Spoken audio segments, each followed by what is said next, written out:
Overflowing ang good reviews sa Cinemalaya film na balota ng GMA Pictures at GMA Entertainment, lalo na ang pagganap ni Marian Rivera. Isa sa mga nakicheer sa gala premiere, si Dingdong Dantes na all out ang support sa kanyang wifey. Makichika kay Aubrey Carampel.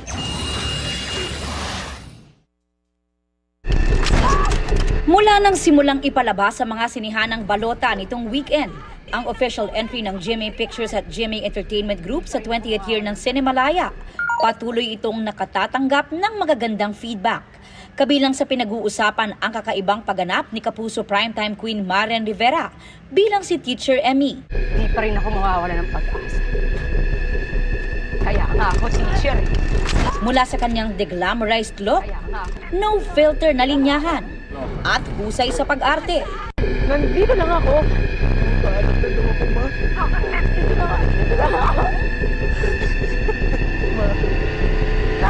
Hindi ako binigo ng movie. Sobrang galing. Yung linyahan dito ni Marian Rivera kakaiba. Never natin siya makikita sa ganito. Pinalakpakan ang pelikula sa gala premiere na dinaluhan ni Marian kasama ang cast members.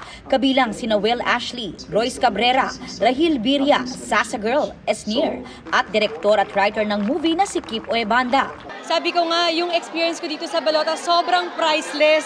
Kaya sabi ko, naku, nagpapasalamat talaga ako na nagawa ko talaga ito. We knew naman that when we were shooting it that she gave it her all. But to see people appreciate it is really something else. Especially in Cinemalaya. Kabilang sa mga nanood at full support kay Marian, ang mister na si Dingdong Dantes. Sobrang proud sa kanya tsaka sa lahat ng bubuo ng pelikula, mula sa director-writer na si Direk Kip, sa buong cast at saka sa producers, hanga ako sa katapangan ng pelikulang ito. Napakagandang regalo nga raw ng pelikula para kay Marian ahead of her 40th birthday sa August 12. Until August 11, mapapanood ang balota sa Piling Ayala Cinemas. Aubrey Carampel, updated sa showbiz happenings.